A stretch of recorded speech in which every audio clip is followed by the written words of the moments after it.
You probably already know why we're all here today. Tahimik lang si Liora. Nakaupo siya ng tuwid. Mga kamay ay nakapatong sa lap niya. This meeting is about a marriage arrangement. Wika naman ni Doña Estrella. Between our son and you. Are you really serious about this? Sabi ni Cyrus. Akala ko ba pumunta tayo dito para sabihin sa kanila na hindi matutuloy yung arrangement na yan? I told you I don't want to marry someone like her. Laningkit ang mga mata ni Liora. Napatingin naman ang mga magulang nila dito. Cyrus, you already know we can't. Oh, please. Inisasabi ni Cyrus sa mga ito. Tiningnan ni Cyrus si Liora mula ulo hanggang paa. Walang kaunting galang. She looks like a tita. A boring doctor type. That's not my taste. Naniga si Liora sa kinauupuan niya. Si Megan ay halos malaglag ang panga at di pa makapaniwala na bumaling kay Liora. Naghihintay na gumanti siya. Pero si Liora, hindi nakapag-react agad kasi hindi niya inaasahan na ganoon nito kadirekta na sasabihin iyon. I mean, no offense, doktora. Dagdag pa ni Cyrus. Excuse me? Mariin niyang wika. Ngumiti si Doña Estrella na parang walang nangyaring kabastusan. Cyrus, stop joking. She's your fiancé. I'm not joking. Get naman ni Cyrus. Ayoko magpakasal sa isang mukhang tagabundok. She looks like she's about to collapse from overworking.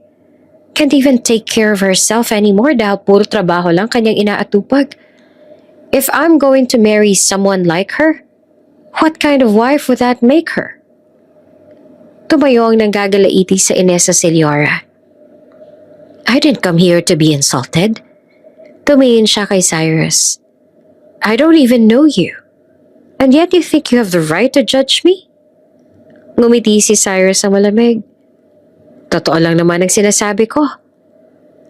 Alam mo, napakayabang mo rin ano? Inis yung sambit.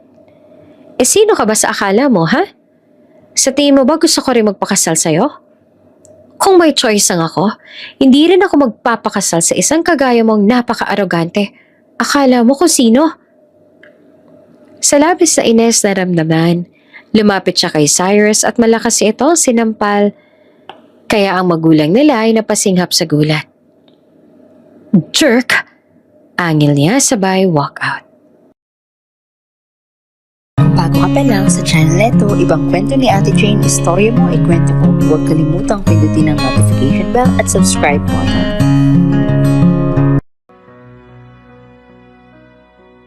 Ladies and gentlemen, this is your captain speaking.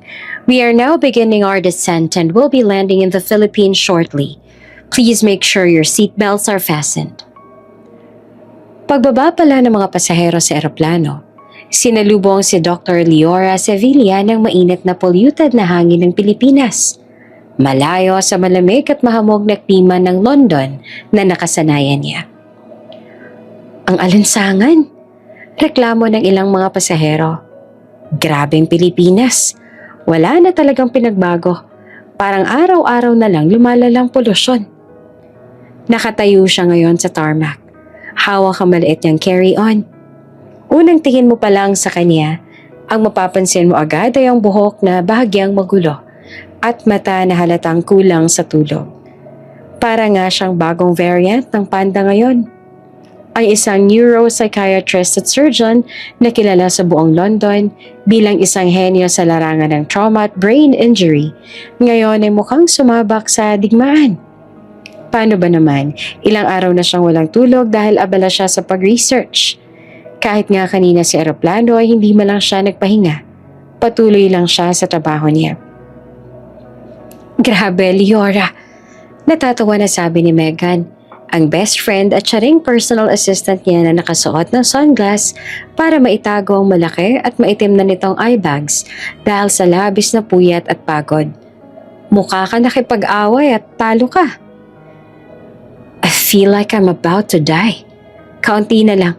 Bibigay na talaga ang katawan ko. Di ba pwedeng magpahinga muna tayo?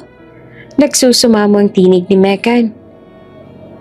No, Alam mo naman na marami pa tayong kailangang tapusin. Hindi pa nga tayo nangangalahati sa project natin ngayon. Bagsak ang balikat ni Megan at hindi na lamang kinumbinsi ni Leora na magpahinga naman sila kahit saglit lang. Kilalang kilala na kasi ni Megan ang kaibigang si Leora. Mula pa lang nung pareho silang intern sa isang malaking ospital sa London. Magkaibigan na sila. Alam ni Megan kung gaano itong kadedikado si Leora sa lahat ng ginagawa nito. Habang naglalakad sila tungo sa immigration, napansin ni Leora ang sariling refleksyon sa salamin. Maputla ang mukha niya, may malaki at maitim na dark circle sa ilalim ng mata. Ang puting blouse at itim na slacks na dati mukhang elegante, ngayon ay kulubot na. Bumalik siya ng Pilipinas, hindi dahil gusto niya, kundi dahil pinilit siya ng kaniyang magulang. Sa totoo lang, wala talaga sa isip ni Leora na bumalik sa bansa dahil nga sa dami ng mga kailangan niyang tapusin sa trabaho. Pero ang mga magulang niya ang pumilit sa kanya kaya wala siyang choice kundi ang sumunod sa kanila. But of course, kahit saang lupalop ng mundo pa siya mapunta, dala niya pa rin ang trabaho niya. May 3 missed calls ka na naman mula sa daddy mo, sabi ni Megan. At 2 din mula sa boarding Sevilla Medical Group. Naghihintay na sila sa atin. May mahalaga raw na dapat pag-usapan kaya hindi na pwede na hindi ka umattend. I know, bagot niya ang tugon dito. Alam na alam niya kung tungkol saan ang usapan na gusto na lang i-discuss.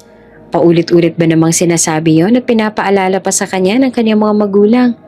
Kaya nga, para bang kabisado niya na rin. Ang kasal. Sigurado siya na yun na naman ang kanilang pag-uusapan.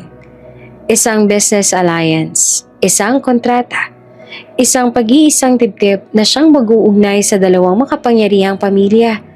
Sevilla, na nagmamay-ari ng Sevilla Medical Group, at Ardentes, na nagmamay-ari naman ng Ardentes Realty. Para palakasin ang hawak nila sa healthcare at real estate sa bansa. Wala ni katiting na pag-ibig sa magiging kasal na yon, ni hindi nga lubos sa kilala ang lalaking pakakasalan niya. Pero matagal naman ang kilala ng pamilya niya ang mga Ardentes. Kaya nga nagkaroon sila ng kasunduan na pagdating ng araw, ang kanilang mga anak ay mag-iisang dibdib para mas lalo pang mapagtibay ang ugnayan. Malas lang at si Leora ang firstborn ng pamilya Sevilla. Kaya siya rin ang nakatakdang magpakasal sa panganay din na anak ng mga Ardentes. Sa katunayan, ang kasunduan na iyon ay para bang isang masikip na kulungan para kay Leora. Actually, hindi lamang ang kasal na yon. Pakiramdam niya ang buong buhay niya ay isang kulungan. Wala siyang katiting na kalayaan para pumili kung sino nga ba ang nais silang makasama habang buhay. Dahil sa simula pa lang ay nakapag-decide na ang lahat kung sino ang dapat nilang makasama at mapapangasawa. It's about arranged marriage again, tama ba? Tanong ni Megan. Yes, tugon niya. Ito rin bang dahilan kaya bumalik ka sa bansa? Tanong ulit nito. Yes, gusto nilang mapag-usapan ng kasal. They want us to get married as soon as possible. Pero hindi ba malinaw na ayaw mo pa? Wala naman ako magagawa dahil ang mga matatanda na ang nakapag-decide. Why don't you try to talk to them again? Magsasayang lang ako ng panahon. Sagot niya. Ilang beses na akong sumubok na kausapin sila. Magkasama pa nga tayo minsan, hindi ba? Naglalagay lang lagi sa alanganin ng lahat. Susundin ko na lang kung ano man ang gusto nila. Nagpuntong hininga ng malalim at napailing na din si Megan. They also want me to look after my fiance's ex-girlfriend. Gulat na bumaling ang tingin ni Megan sa kanya. Wait, what? She's paralyzed. She was in a car accident with my soon-to-be husband. The impact didn't just damage her spine. It triggered a tumor she already had. The doctors think the trauma accelerated it. At bakit ikaw pang gagawa nun? Madami namang iba riyan. Marami pang mga magaling na doctors. Why you of all the people? Because I'm about to marry her ex. and I'm a neurosurgeon and a psychiatrist. My specialty is neurological trauma, brain tumors, spinal injuries, and trauma-induced disorders. This is exactly the kind of case I've spent my entire career studying. Di ko rin talaga maintindihan kung anong trip ng mga matatanda eh. Minsan nakakaumay na rin na pagiging paladesisyon nila porket mas matanda sila. Sabi pa ni Megan. Pero ano, magme-message ba ako sa kanila at sabihin ko na nasa Pilipinas na tayo? Huwag na, hayaan mo na lang muna sila. Tuluyan na silang lumabas ng airport. Nandoon na rin ang itim na sasakyan na hinanda na ni Megan nung nasa London pa lang sila. Habang umaandar ang sasakyan, nakatanaw si Leora sa labas ng bintana. Ano, diretso ba tayo sa Sevilla residence? Tanong ni Megan. Hindi. Agad na sagot ni Leora. Sa hotel muna tayo. Ayoko munang makaharap ang magulang ko. Besides, may meeting pa ako online. Napakunot ang noon ni Megan. Sigurado ka, magagalit ang pamilya mo kapag nalaman nila na nasa bansa na tayo pero hindi agad tayo dumiretso sa kanila. Umiling siya. Ayos lang. Makakarinig pa rin naman ako ng mahabang sermon kahit pa dumiretso agad tayo roon. Lumipas ang ilang minuto at napansin ni Leora na pamilyar na sa kanya ang daang tinatahak nila. Napakunot agad ang kanyang noo. Maging si Megan sa kanyang tabi ay nagtaka rin. Hindi ba't ang sabi ko ay sa hotel mo kami idiretso? Ang malamig na tanong ni Leora sa driver. Tumingin sa rearview mirror ang driver. Pasensya na po pero kanina lang ay nakatanggap ako ng direktang utos mula po kay Dr. Esteban. Alam niya po na nasa bansa na kayo.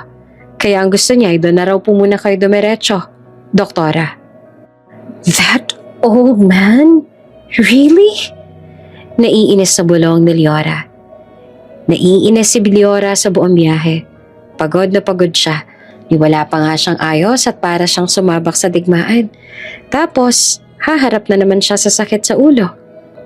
Pagbukas ng malaking pinto ng Sevilla Mansion, sinalubong sila ng mga kasambahay na tila nakaabang. Welcome home, Doktora. Ngunit imbes ng pamilya niya lang sumalubong kay Leora ay ibang uri ng panauhin. Sa gitna ng napakalawak na sala, 3 figura ang kanyang nakita. Isang lalaking may uban sa buhok na si Don Mauricio Ardentes. Sa tabi nito ay isang babaeng elegante, ngunit mapanuri ang mga mata. Si Doña Estrella, ang asawa ng Don. Sila ang mga magulang ng lalaking ipapakasal sa kanya. Napahinto si Leora nang natuon ang atensyon niya sa lalaking naka-wheelchair. Kung hindi siya nagkakamali, ang lalaking yon ay walang iba, kundi ang lalaking nakatakdang ipakasal sa kanya, si Cyrus Alejandro Ardentes. Perfect timing. Malamig na sambit ni Doña Estrella. Sinusuri siya mula ulo hanggang paa. Ito na palang magiging asawa ng anak namin. OMG, Doktora. Bulong ni Megan sa kanyang tabi. Grabe naman pala mapapangasawa mo. Napakagwapo. Hindi naman nagsisinungaling si Megan. Gwapo nga ang mapapangasawa niya. Arrogant looking, pointed nose, thin lips, thick lashes, dark and thick hair, and mature lean body na kapansin-pansin na kahit pa nakaupo ito sa wheelchair. Alam ni Leora na ang ex-girlfriend nitong si Ratfa ay may sakit na lumalala na dahil sa car accident kung saan parehong nasa loob ng sasakyan ng dalawa ng sandaling yon. But she didn't expect na pati pala itong mapapangasawa niya ay paralyzed din. Humakbang sila palapit sa mga ito habang ang kanilang tingin ay nananatiling nasa kanya. Si Cyrus lamang hindi magawang tignan sila at hindi rin ito mukhang interesado. Doktora, I didn't expect na nasa bansa ka na pala. We thought hindi natuloy ang pagdating mo. Malamig na wika ng Donna Estrella. Leora, marahang sabi ng kanyang ina, they are the family Ardentes. Don Mauricio, Doña Estrella, magalang na wika ng ama ni Leora. Allow us to introduce our daughter. This is Dr. Leora Sevilla. Lumapit si Don Mauricio at inabot ang kamay. It's a pleasure meeting you, Doktora. Magalang na nakipagkamay si Leora. The pleasure is mine, sir. Ngumiti rin si Doña Estrella. So, you're the famous neurosurgeon we've heard about. Sabi nito. Impressive. Pagkatapos ay sila naman ang nagpakilala. This is my husband, Don Mauricio. Wika ni Doña Estrella. And I am Estrella Ardentis. Itinuro nito ang lalaking nasa wheelchair. And this is our son, Cyrus Alejandro Ardentis. Hindi man lang tumingin si Cyrus kay Leora. Nananatili na walang ka-interes-interes ang mukha nito. Bumaling ang mag-asawang Ardentis kay Megan, kaya agad niya ring pinakilala ang kanyang kaibigan. Nagpaalam pa sa kanila si Megan na aalis na, ngunit pinigilan niya ito kasi ito lang ang magiging support niya sa usapang ito. Umupo ang lahat sa mahabang sofa. Ang hangin ay biglang naging mabigat. Si Don Mauricio ang unang nagsalita. You probably already know why we're all here today. Tahimik lamang si Leora. Nakaupo siya ng tuwid, mga kamay ay nakapatong sa lap niya. This meeting is about a marriage arrangement. Wika naman ni Doña Estrella. Between our son and you. Are you really serious about this? Sabi ni Cyrus. Akala ko ba kaya tayo pumunta dito ay para sabihin sa kanila na hindi matutuloy ang arrangement na yan? I told you I don't want to marry someone like her. Naningkat ang mga mata ni Leora. Napatingin naman ang mga magulang nila dito. Cyrus, you already know that we can't... Oh, please. Inasasabi ni Cyrus sa mga ito. Tiningnan ni Cyrus si Leora mula ulo hanggang paa. Walang kaunting paggalang. She looks like a tita. A boring doctor type. That's not my taste. Nanigas si Leora sa kinauupuan niya. Si Megan ay halos malaglag ang panga at hindi makapaniwala na bumaling kay Leora. Naghihintay na gumente siya. Pero si Leora hindi nakapag-react agad kasi hindi niya inaasahan na ganoon ito kadirekta na sasabihin niyon. I mean, no offense, Doktora. Dagdag pa ni Cyrus. Excuse me? Mariin niyang wika. Ngumiti si Don Estrella na parang walang nangyaring kabastusan. Cyrus, stop joking. She's your fiancé. I'm not joking. Get naman ni Cyrus. Ayoko magpakasal sa isang mukhang tagabundok. She looks like she's about to collapse from overworking. Can't even take care of herself anymore. Dahil puro trabaho lang ang kanyang inaatupag. If I'm going to marry someone like her, what kind of wife would that make her? Tumayo ang nanggagalaiti sa ines sa si Leora. I didn't come here to be insulted. Tumingin siya kay Cyrus. I don't even know you. And yet you think you have the right to judge me? Ngumiti si Cyrus ang malamig. Totoo lang naman ang sinasabi ko. Alam mo, napakayabang mo rin ano? Inis niyang sambit. Sino ka ba sa akala mo, ha? Sa tingin mo ba gusto ko rin magpakasal sa'yo? Kung may choice lang ako, hindi rin ako magpapakasal sa isang kagaya mong napaka-arogante. Akala mo kung sino? Sa labis na ines na nararamdaman, lumapit siya kay Cyrus at malakas niya itong sinampal kaya ang magulang niya ay napasinghap sa gulat. Jerk! Angil niya sabay walkout. Hindi pa niya alam ang lalaki nasa wheelchair, ang lalaki na sinampal niya, ay siya rin palang magiging sentro ng lahat ng sakit at pagmamahal na darating sa kaniyang buhay. Nagpupuyo sa galit si Leora habang binabagtas ang mahabang hallway ng kanilang mansyon. Hindi pa rin nawawala sa isip niya mga salitang binitiwan ni Cyrus. Mukhang tagabundok. Mukhang tita. Boring doctor type. Parang paulit-ulit na umalingaw-ngaw ang mga iyon sa kanyang ulo. Unbelievable. Bulong niya habang mariing pinipigilan ng sarili na huwag bumalik sa sala at sigawan ng lalaking yon. Sa tabi niya ay si Megan. Mabilis ang lakad para makasabay sa kanya. Hey Leora, calm down, sabi nito. Hinahabol ang hininga. Baka ganun lang talaga siya. He probably doesn't mean half of what he says. Tumigil si Leora at hinarap ito. Did you hear what he said? Nanginginig na galit ang tinig niya. He humiliated me in front of everyone. Nagkibit balikat si Megan. Siguro, he was just being sarcastic. Sarcastic? Napailing si Leora. Insulting me and calling me ugly is not sarcasm, Megan. Sabagay, sang-ayon ni Megan. Mabuti pa siguro bumalik na tayo sa sala. At sampalin mo ulit ang lalaking yan na akala mo kung sino. Wala na akong panahon para sa gagong yun.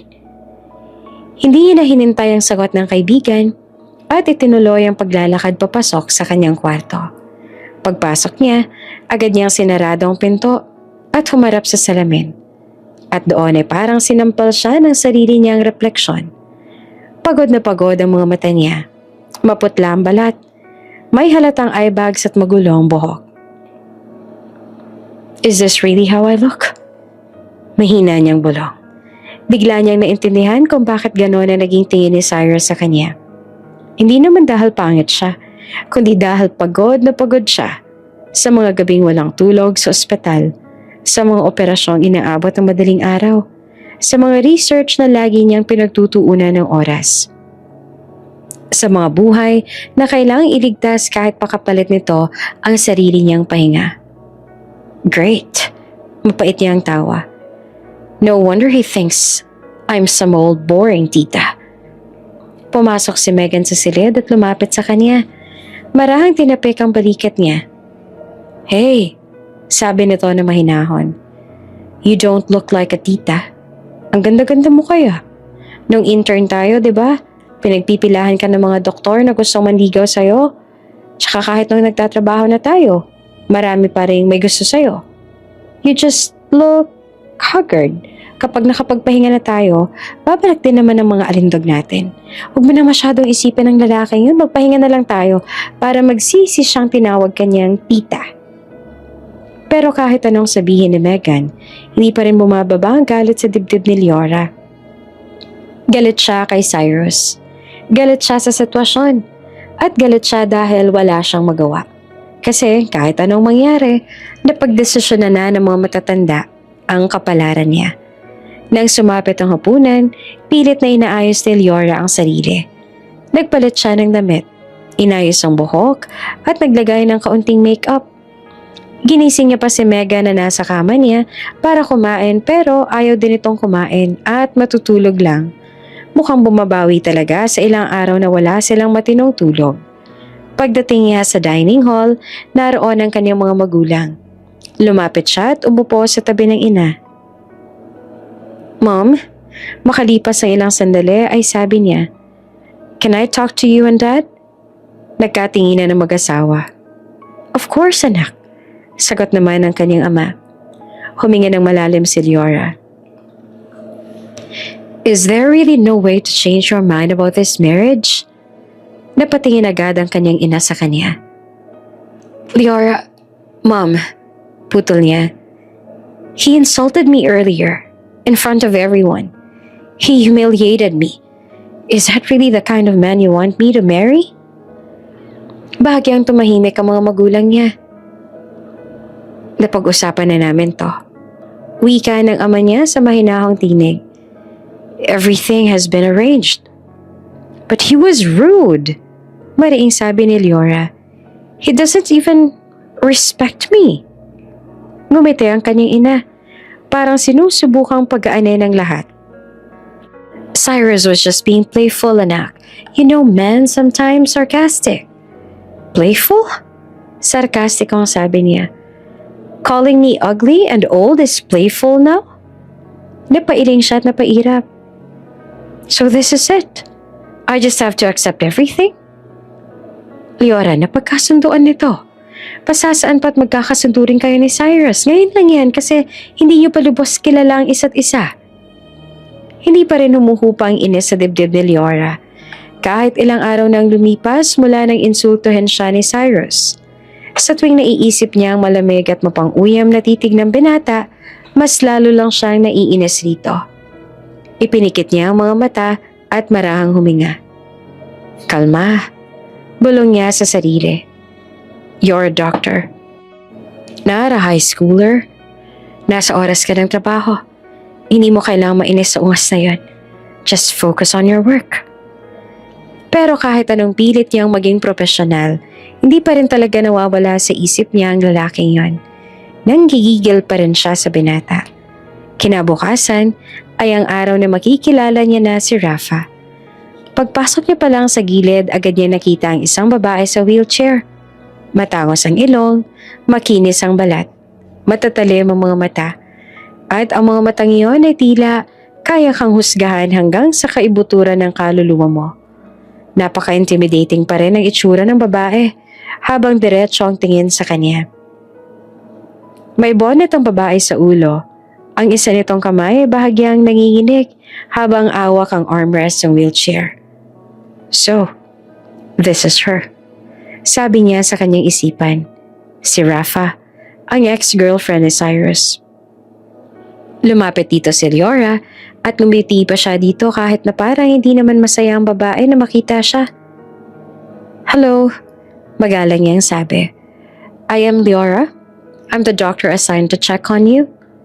Bahagyang tinaas ni Rafa ang tingin. So, malamig na wika nito.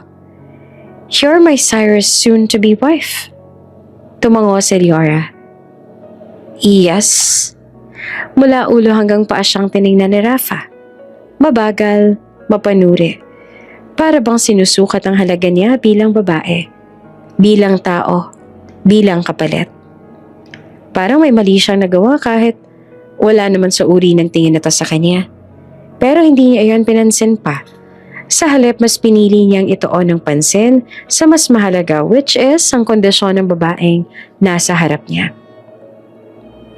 I heard about your accident, sabi ni Leora sa mahinahang tinig. And your tumor. How are you feeling today? The pain comes and goes, sagot nito. Sometimes I can't even sleep. Tumango si Leora at agad na kinuha ang tablet na dala niya. We need to monitor your neurological response and your muscle tone. Paliwanag niya. Your paralysis is not just from the accident. It is also being affected by the tumor pressing against your nerves. Tumingin sa kanya si Rafa. Ngayon ay mas seryoso na. So, what do I need to do? Physical therapy, every day, sagot ni Leora.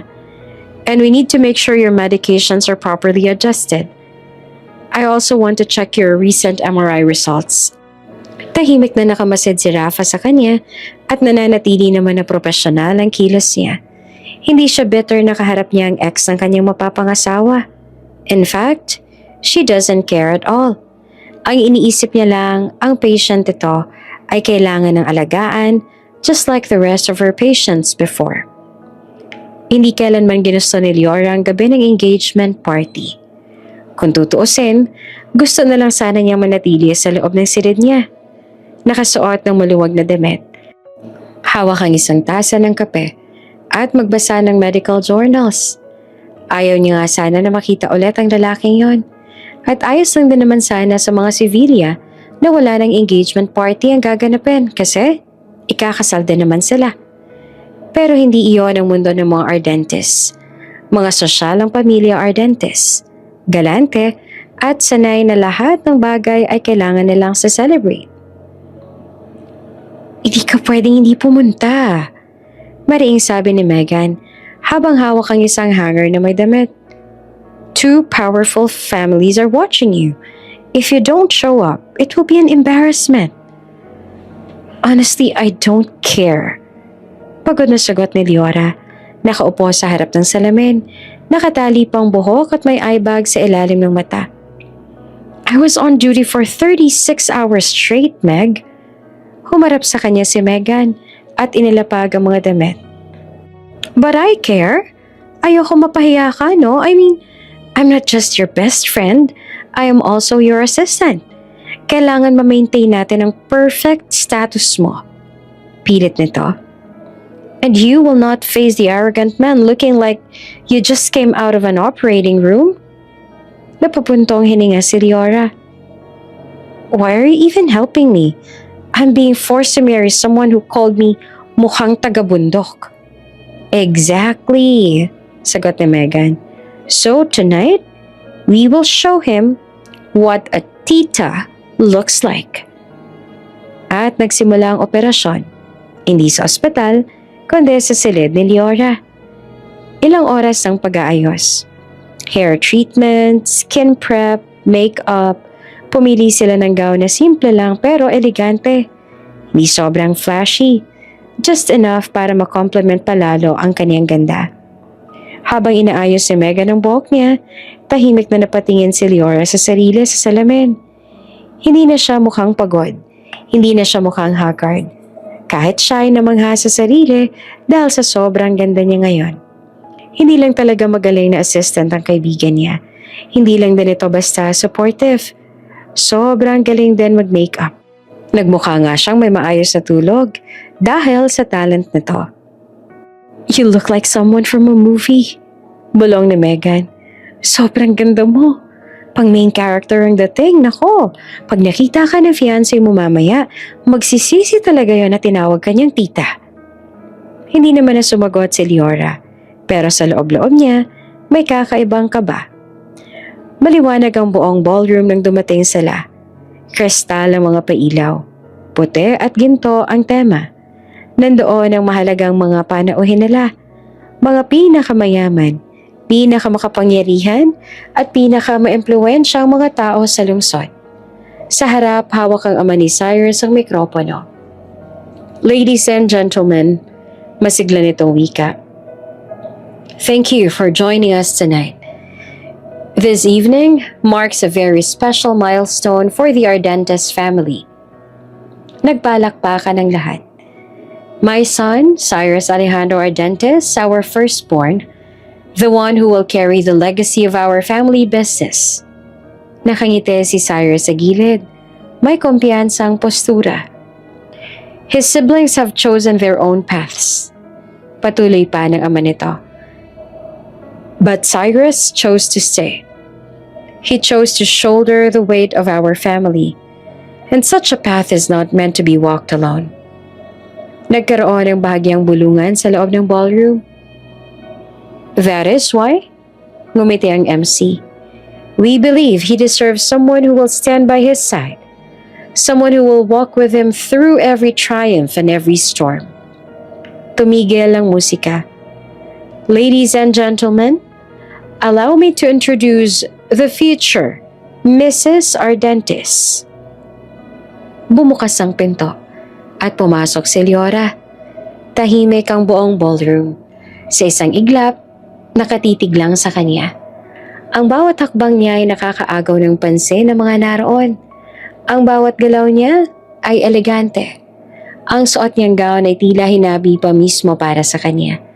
Para siyang isang sikat na artista na hinahangaan ng lahat.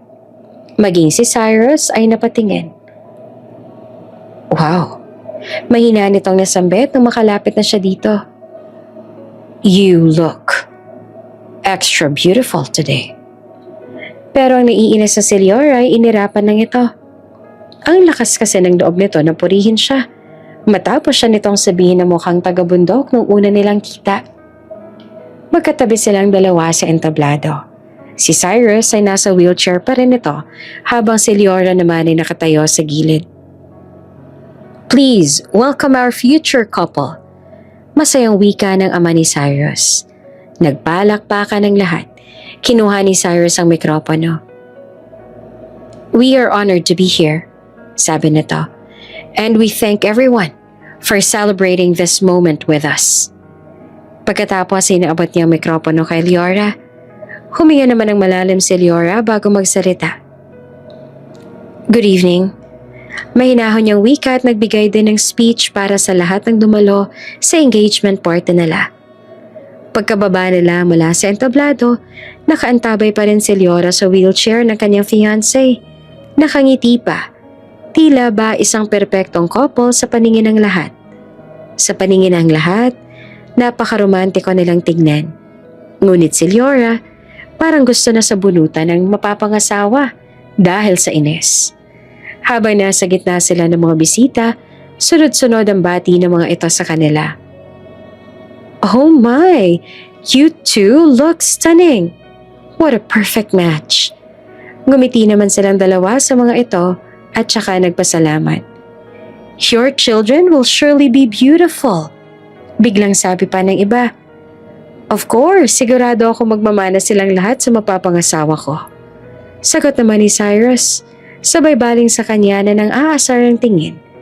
Gusto niya itong irapan o kaya ipanlakihan ng mata. Pero dahil makikita yon ng mga kausap, ngumiti na lang siya. Isang napakagandang ngiti, pero isang ngiting puno ng kaplastikan. Thank you. Sagot niya sa mahinahon at eleganteng boses. Sa loob-loob niya, naghihimutok na siya sa Ines. Minsan, may sumisikip pa. Ang kapit ni Cyrus sa kamay niya. Parang sinasadyang ipakita na sweet sila. Sa isang sandali, napalapit ang mukha nito sa kanya. Smile wider. Bulong nito. People are watching. Don't worry. Bulong din niya pabalik. I'm a professional. I fake smiles for a living. Bahagyang umiti si Cyrus. Touché, doktora. Nang makarating sila sa mesa na nakalaan sa kanila, saka lamang bumitaw si Cyrus. Halos sabay silang napaupo.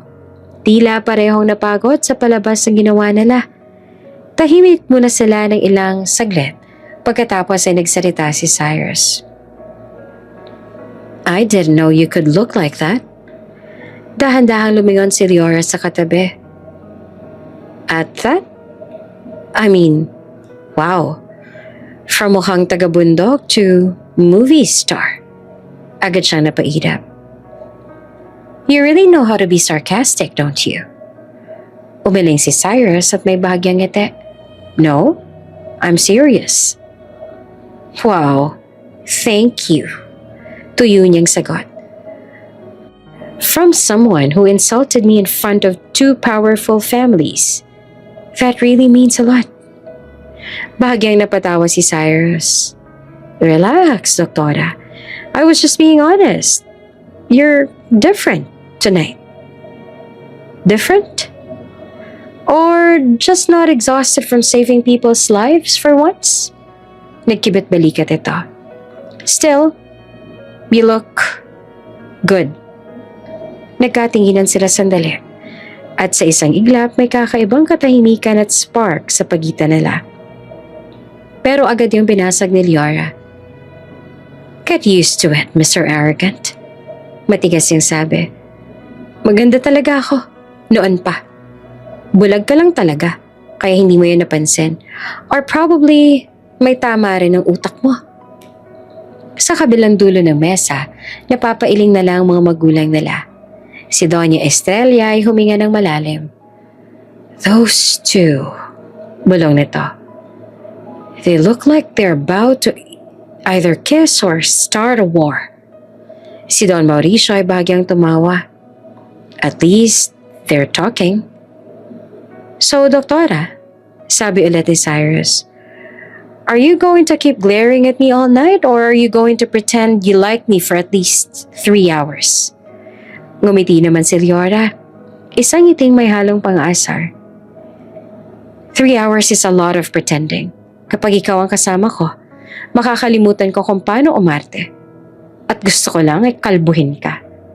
Tumawa pa si Cyrus. Oh, sweetheart. Kahit kalbuhin mo pa ako, I would still look handsome. Kung pilayan kaya kita at bali-baliin kong buto mo. Lalo pang natawa si Cyrus. Hindi mo ba nakikita? Hindi na ako nakakapaglakad sa ngayon. But I'm still handsome. Kaya kahit ilang buto ko pa ang baliin mo, hindi ako magmumukhang taga-bundok o tito. Oh, shut up. Masyado ka mayabang at gwapong-gwapo sa sarili. Pero ang totoo, nakakairita yung pagmumukha mo. Enough. Saway sa kanila ng magulang nila. Hindi yun malakas. Sapat lang para sila lang din ang makarinig. Sabay na tiningnan nila ang mga ito. Pwede bang tumigil kayo sa inyong bangayan na para kayong mga bata? Magkunwari muna kayong magkaayos kayo. Kahit ngayon lang na araw ng engagement party ninyo. Siniko siya ni Cyrus kaya bumaling siya dito. Kaya mo pa bang magpanggap? O pagod ka na? Sabihin mo lang kung suko ka na agad. Me? Tired? I'm just tired of your face. Pero hindi pa ako pagod magkunwari. Sa ating dalawa, alam kong ikaw ang pagod na. Narinig ko kayong malalim na buntong hininga mo kanina. Di pa ako pagod. At mas lalong alam kong hindi ako ang unang mapapagod sa atin. At lalo namang hindi ako yun, ano? Well then, let's see who gets tired first. Hindi pa rin natatapos ang paglapit ng mga bisita sa mesa ni Leora at Cyrus. Isa-isang lumalapit ang mga kilalang tao, mga business partners ng Ardentes, mga socialites, at kung sino-sino pang mga personalidad na pawang may matatalim na mata at mapanuring ngiti. Congratulations! Bati ng isang babae na nakadiamond na kwentas na talaga namang agaw pansin. You two look like a very happy couple. Bago pa makasagot si Leora, biglang inabot ni Cyrus ang kamay niya at marahang hinawakan. Of course we are, sagot ni Cyrus. May kasamang natural na ngiti. We're very happy. Mahal namin ang isa't isa. Si Leora ay napatingin naman sa kamay nilang magkadikit. Ang kapal talaga ng mukha na hawakan siya. Pero hindi niya pa rin yan inagaw. At sa halip ay ngumiti siya sa bisita. Thank you. And yes, we're very happy. Malumanay niyang sagot. Habang nakatalikod ang babae, bahagyang yumuko si Leora at pabulong na nagsabi, You didn't have to hold my hand that tight. Ngumiti si Cyrus na hindi naalis ang tingin sa paparating na isa pang bisita. Relax. It's part of the performance. Performance? Yeah. You're the leading lady. I'm the handsome fiancé. So try to keep up. Malakas sa pinisil niya ang kamay nito kaya bahagyang napangiwi si Cyrus. Don't get too into a character. Bulong ni Leora. Baka mahulog ka sa leading lady na taga-bundok. Hindi ko type ang mga arroganteng socialite. Bahagyang natawa si Cyrus. Confident much? Tingin mo ba talaga mafo-fall ako sa'yo? Bago pa siya makasagot, lumapit naman ang isang matandang negosyante. Mr. Ardentes, sabi nito. You're a fine lucky man. Your fiancé is very elegant. Maling bahagyang nilapit ni Cyrus si Leora sa kanya. I know, sagot nito. That's why I chose her. She's perfect for me. Ngumiti pa rin siya sa matanda, kahit na medyo na-caught off guard siya sa kung paano kagaling umarte ang ulupong nakatabi. We're lucky to have each other, sabi niya sa sweet na tono. Pag-alis ang lalaki, agad siyang lumingon kay Cyrus. Chosen? Seriously? Hindi ka ba nangingilabot sa mga sinabi mo, ha? Ngumiti lamang ang binata. Sounded romantic, didn't I? No, it's cringy. Sa gitna ng mga palakpak, ng mga papuri at ng mga ilaw ng ballroom, patuloy ang palabas nila. Isang magkasintahang sobrang mahal na mahal ang isa't isa. Ngunit sa pagitan ng kanilang mga palihim na tingin at masasamang biro, isang kakaibang init ang unti-unting namumuo. Isang bagay na hindi na lamang basta pagpapanggap. Tahimik ang hallway ng private medical wing habang tinutulak ni Leora ang wheelchair ni Rafa papasok sa treatment room. Malamig ang hangin, sterile ang paligid, pero mas malamig ang tingin ni Rafa sa kanya. Hindi iyon ordinaryong tingin. Hindi iyon basta pagsusuri. Para bang may kasalanan siyang hindi niya naman alam kung kailan niya nagawa. Napansin niyo ni Megan, nakasunod lang sa likuran.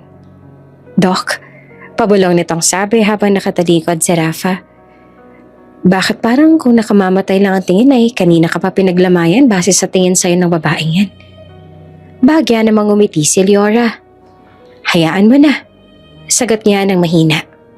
Baka ganun lang talaga siya. Pero kahit sinabi niya yon, ramdam niya ang bigat ng bawat titig na Rafa. Parang sinisilip ang kaluluwa niya.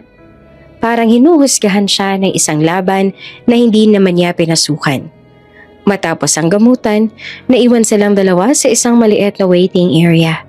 Si Megan ay tinawag ng nurse para mag-fill out ng ilang forms.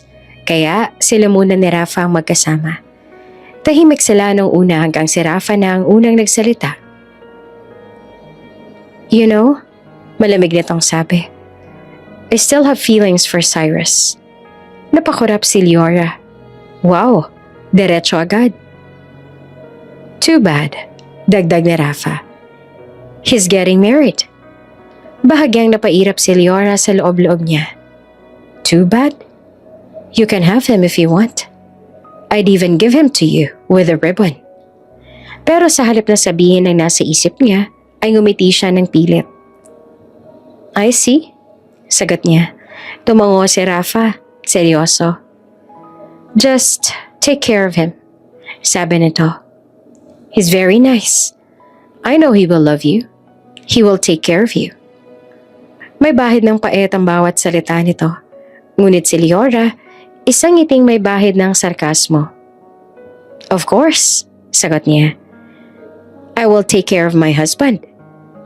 Bahagyang sumikip ang panga ni Rafa, ngunit hindi na ito nagsalita. Sa loob ng kotse, tahimik muna silang dalawa ni Megan, hanggang sa hindi na nakatiis ang kaibigan niya. So? Tanong nito at nakataas ang kilay. Does that bother you? Does what? Tanong ni Leora. Na may feelings pa si Rafa kay Cyrus. Diba sabi mo sinabi niya sa'yo ng derechahan? Nakibit balikat si Leora. Nope, I don't care. Napangisi si Megan. Sure, sabi nito. I'll remember that. Tumingin si Leora sa bintana. Nakakunot ang noo. Seriously, Megan, I don't care. He's not even someone I chose. Ngumiti lang si Megan. Parang may alam na hindi pa alam ni Leora. One day, sabi nito na may lambing at panunokso. You're going to eat those words. At sa kauna-unahang pagkakataon, si Leora ay hindi agad nakasagot. Hindi pa man tuluyang nawawala ang ines sa dibdib ni Leora mula sa naging usapan nila ni Rafa, ipinatawag na siya ng kanyang mga magulang sa maliit na private lounge ng mansyon. Tahimik ang lugar, pero ramdam niya agad na hindi iyon simpleng pag-uusap lang, base pa lang sa napakaseryosong mukha ng mga magulang niya. Leora, mahinang panimula ng kanyang ina. Napag-usapan na namin ito ng mga Ardentes. Napakunot ang noon niya. Mga Ardentes na naman. Kapag talaga nabanggit ang apelido na yan, sigurado si Leora na involved na naman siya. It's always like that. About what? Tanong niya. About Cyrus. Napabuntong hininga siya. Ano na naman po? Tumingin sa kanya ang kanyang ama na may seryosong ekspresyon. Ikaw ang magiging personal doctor ni Cyrus. Napamulagat si Leora. Excuse me?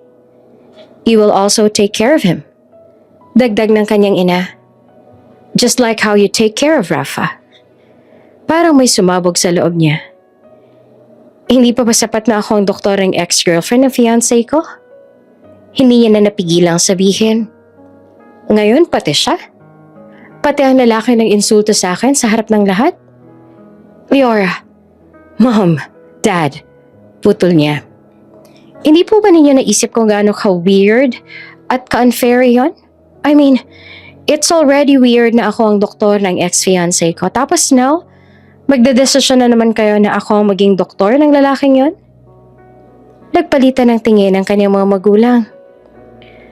Mas mainam na ikaw, sabi ng kanyang ama. Ikaw ang pinaka-pinagkakatiwalaan namin. At ikaw din ang gusto ng mga Ardentes kasi ilang doktor na raw ang humawak sa case si Cyrus at wala malang improvement. At isa rin itong paraan para mas mapalapit kayo sa isa't isa. I mean, hindi ba habang magkasama kayong dalawa sa bawat gamutan, mas lalo pa ninyong makikilala ang isa't isa bago ang magiging kasal ninyo? Mapakla siyang natawa. So, Ang solusyon ninyo sa emotionally complicated engagement ko ay gawin akong on-call doctor ng fiancé ko? Liora, mahinahon ang boses ng ina niya. This is for your future. Napapikit siya. Pilit kinakalma ang sarili. I need to benefit from this. Kung ako ang magiging doktor ng lalaki yon, dapat ay may mapapala rin ako. Ibibigay namin ang shares ng Sevilla Medical na gustong-gusto mo. Biglang nagliwanag ang kanyang mukha. Is that for real? Yes. Makukuha mo na agad iyon kahit wala pa kaming apo sa'yo. At dahil doon, pumayag na siya sa gusto nila na mangyari.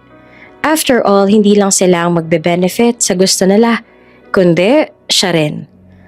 Malaking share ang maipapasa sa pangalan niya. Makalipas ang ilang oras, nagkita sila ni Cyrus sa isang terrace ng mansyon ng mga Ardentes. Pumunta siya sa mansyon ng mga ito upang personal niyang makausap ang mapapangasawa. Nakaupo ito sa gilid, abala sa cellphone. Uy, doktora, sabi nito na makita siya. Narinig ko, ikaw na raw mag-aalaga sa akin ngayon? Tumigil si Liora sa harap nito. Unfortunately, yes. At kaya ako nandito para mapag-usapan na natin ang tungkol doon. Ngumiti si Cyrus at may halong panunukso. So what? Are you going to check my heartbeat now? Or blood pressure? Napairip siya. No? I'm here para bantaan ka. Pagbabantaan mo ako? Yes? Dahil kapag hindi ka sumunod sa akin, at kapag pinahirapan mo ako sa trabaho ko, mananagot ka sa akin. Ang pinakaayaw ko sa lahat ay ang mga pasyente na matitigas ang ulo, na akala mo, alam na nila ang kanilang mga ginagawa. Alam kong ganong klaseng tao ka, so don't ever make things hard for me. Or else, may kalalagyan ka sa akin. Tch, sabi nito, ang sungit mo talaga. Akala ko pa naman pumunta ka dito para i-check agad ang kondisyon ko. Because you make me like this. Ngumisi si Cyrus. Wow, so kasalanan ko pa ngayon ang ugali mo. Tumikim si Liora. Let's get one thing straight. Seryoso niyang sabi. I'm your doctor because they told me to. Not because I want to. And just because you're my fiancé doesn't mean pwede mo na gawin ang lahat. Ako pa rin ang doktor mo. Ano mang sabihin ko, ay susundin ko. May mangyayari ba sa akin kapag hindi kita sinunod? Of course.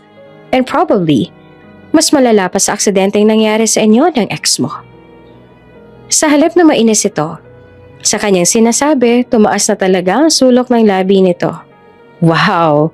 Should I be scared? You should. Okay then, Miss Doctor. Magpapakabait ako. Hindi lamang siya pumunta para roon. Naganda pa siya ng contract na naglalaman ng mga kondisyon niya na kailangan nitong gawin or else may right siya na gawin dito ang mga bagay na nais niya. After noon, ipinaliwanag niya kay Cyrus ang lahat at saka niya ito pinapirma. Tahimik ngayon ang therapy room ng mansyon ng Ardentes. Ilang araw nang lumipas, wala nang pumayag siya na siya maging doktor ni Cyrus at ngayon ay nag-start na siya. Ang tanging maririnig lamang sa silid ay ang mahinang ugong ng medical equipment at ang maingat na paghinga ni Cyrus habang nakahiga sa kama. Nakatayo si Liora sa tabi nito, hawak ang tablet na naglalaman ng medical records nito. Okay, sabi niya sa profesional na tono. We're going to test your nerve response again.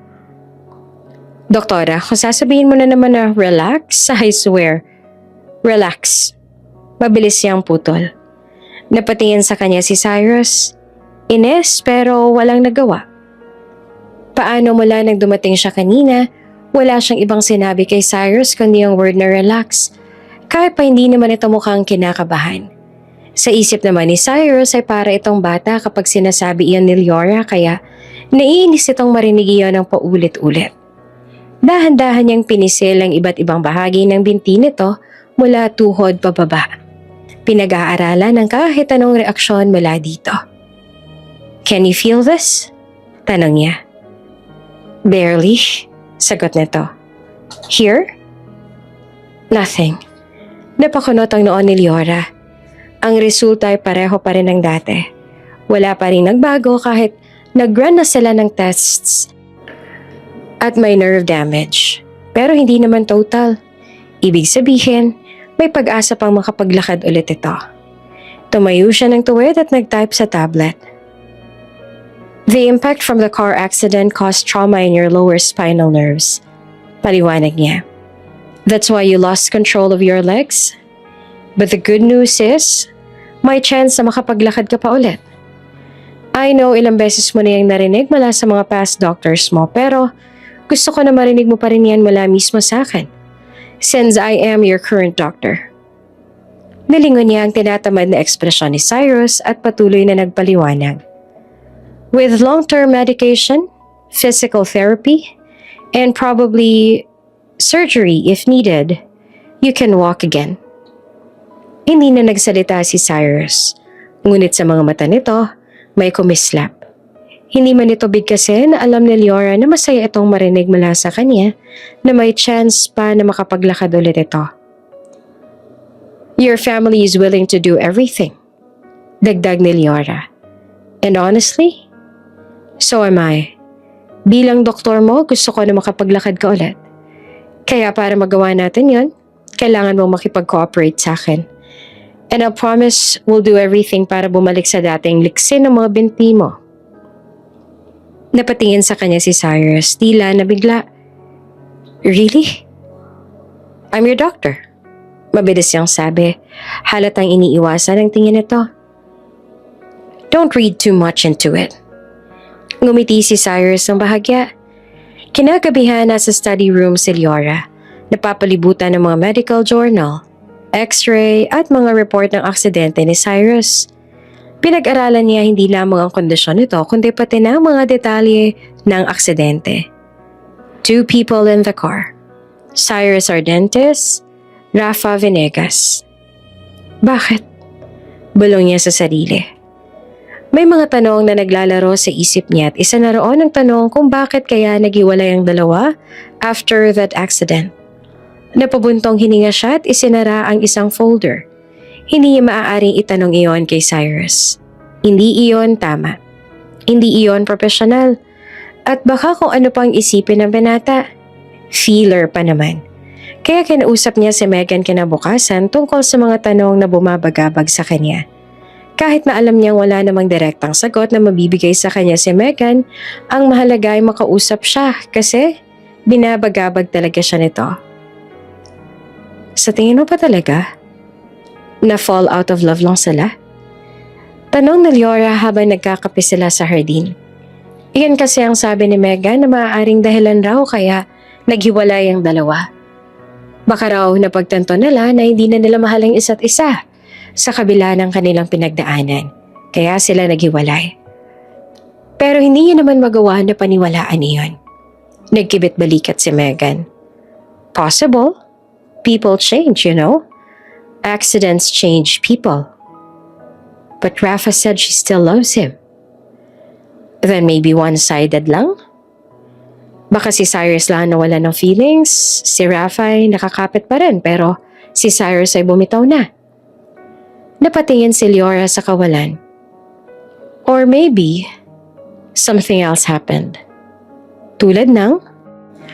Like Cyrus got tired or he chose his family. Or maybe, huminto siya. There's a deeper reason behind why they broke up after the accident. Ngumiti si Megan ng bahagya. Doc, you sound invested. Curious, mabilis siyang pinama. Purely professional curiosity. Tumawa si Megan.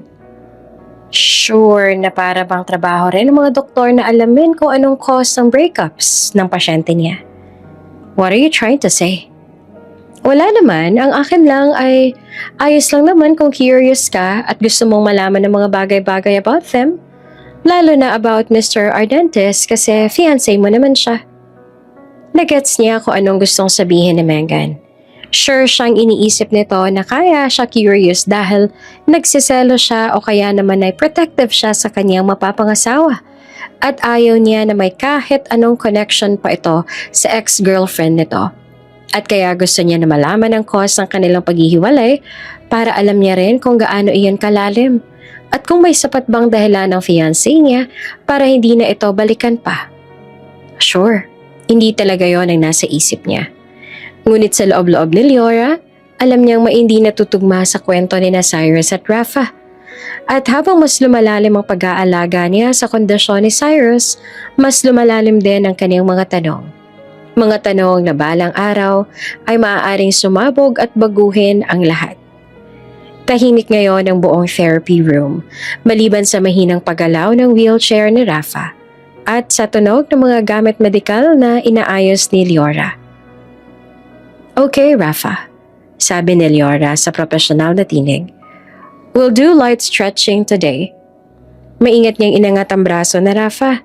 Sinuri ang reflexes nito. Bigla, sa gitna ng katahimikan ay nagsalita si Rafa. So, you agreed to be Cyrus' doctor? Napahinto si Leora, na natiling nakataas ang kamay ni Rafa sa kanyang hawak. Paano mo nalaman? Tanong niya. Sumilay ang bahagyang ngiti sa labi ni Rafa. Sinabi niya. Ibig sabihin, nag-uusap pa rin pala ang dalawa. No longer surprising. Ang mas nakakagulat at kung bakit bahagyang sumikip ang dibdib ni Leora pero hindi niya pinahalata. Kung maaari, ayaw niya na makita ang satisfaction sa mukha ni Rafa. Oh, mahinahon niyang tugon. So you still talk? Nag-angat din ang tingin si Rafa. May kakaibang ningning sa mga mata nito. Of course, we've been through too much together, not two. Parang sinadya nitong idiin ang bawat salita. Accident, hospital, recovery. He was there for me. Dagdag nito. And I'm still there for him. Tumama iyon kay Leora. Parang maliit na tinik sa loob ng tip-tip niya. Ngunit ngumiti lang siya ng bahagya. Well, wika niya. I agreed to be his doctor because he's my fiancé. Napatigil naman si Rafa. Si Mega na noon ay kanina pa nakikinig ay tumigil na din. Tumingin sa kaibigan at ngumisi. At soon, dagdag ni Leora, mas mahinahon ngunit mas matatag ang tinig. He'll be my husband. So it's only normal that I take care of him. Naging tahimik ang silid. Si Megan ay para bang gusto ng palakpakan ng kaibigan. Pero pinigilan lang nito ang sarili. Masayang masaya ito na makita ang reaksyon ni Rafa ngayon. Para kasi itong sinampal ng katotohanan. Kunot ang noon ni Rafa. Halatang hindi niya nagustuhan ang sinabi. Ngunit wala ring magawa o nasabi pa sapagkat iyon ang katotohanan. Right. Sabi nito sa wakas, pilit ang ngiti. Of course.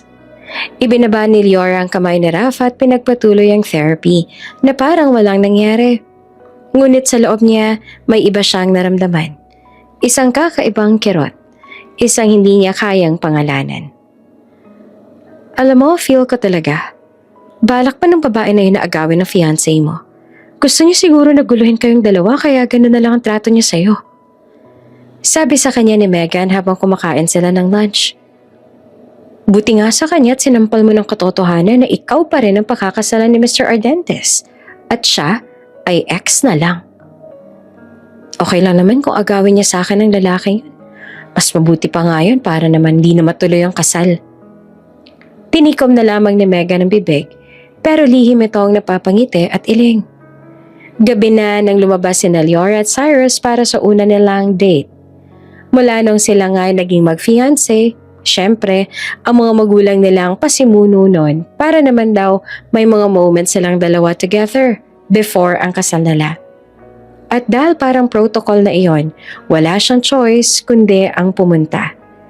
Isang tahimik na rooftop restaurant sa gitna ng lungsod. May mga kandila na nakasindi, bulaklak na disenyo, malamig na hangin. At musika ang hindi nakakairita sa tenga. Napaka-romantic ng lugar na to. Dapat sana'y magaan ang pakiramdam ni Leora. Pero hindi. Masikip ang dibdib niya at hindi niya rin maintindihan kung bakit. Tahimik siyang umiinom ng wine habang si Cyrus naman ay nakatingin sa kanya mula sa kabilang side ng mesa. "You've been quiet since we arrived," sabi nito. "Is there something wrong?" Hindi siya sumagot. "Is work too hard lately?" Dagdag ni Cyrus. "You look more stressed than usual." Napatingin siya rito at bahagyang nakakunot ang noo. "You usually look stressed all the time," sabi nito. "But today, you're different." Napakunot ang noo ni Leora. "Different how?" Mas bumigat ang hangin sa pagitan nila. Parang may gustong sumabog sa dibdib ni Leora. Sa wakas, nagtanong na siya ng bagay na nagpapatahimik sa kanya. "Do you still talk to your ex-girlfriend?" Biglang natigilan si Cyrus. Halatang nagulat sa tanong niya yon. "What?" "Rafa," dagdag ni Leora. "Do you still talk to her?" Saglit na muling tumahimik si Cyrus at saka bahagyang ngumiti. Parang may naiintindihan. "She told you, didn't she?" Hindi sumagot si Leora. "Look," sabi ni Cyrus na mas seryoso ng tinig. "We barely talk. And when we do, it's about her therapy or recovery." "Because?" Tanong niya na pilit na kalmado. "Because she got into an accident? In a car I was driving?" Tugon nito. "That's the only reason I'm still connected to her." Tumingin siya sa lalagyan ng kandila sa gitna ng mesa. "So you still feel responsible?" "Yes," sagot ni Cyrus ng diretso. "But that's all." May bahagyang kalituhan sa mukha ni Leora. Hindi tugma sa inaasahan niyang sagot. "Leora," dagdag ni Cyrus na bahagyang yumuko palapit sa kanya. "Trust me. I may not have chosen this marriage, but I'm a faithful man. I won't cheat on you." Napangiti siya kahit pa ang totoo ay gumaan naman talaga ang pakiramdam niya dahil doon. "Cheating is fine with me," malamig ang sabi. "It would actually be nice. At least I'd finally have a reason not to marry you." Bahagyang natawa si Cyrus. "Well, that's unfortunate for you." Biro nito. "Because cheating is not in my vocabulary." Napatingin siya sa binata. Sa mga mata nito, walang bakas ng kasinungalingan. Para ring yabang. Tanging isang lalaking tila tapat sa sarili nitong prinsipyo. At sa sandaling iyon, may maliit na peraso sa loob ni Leora ang nag-init.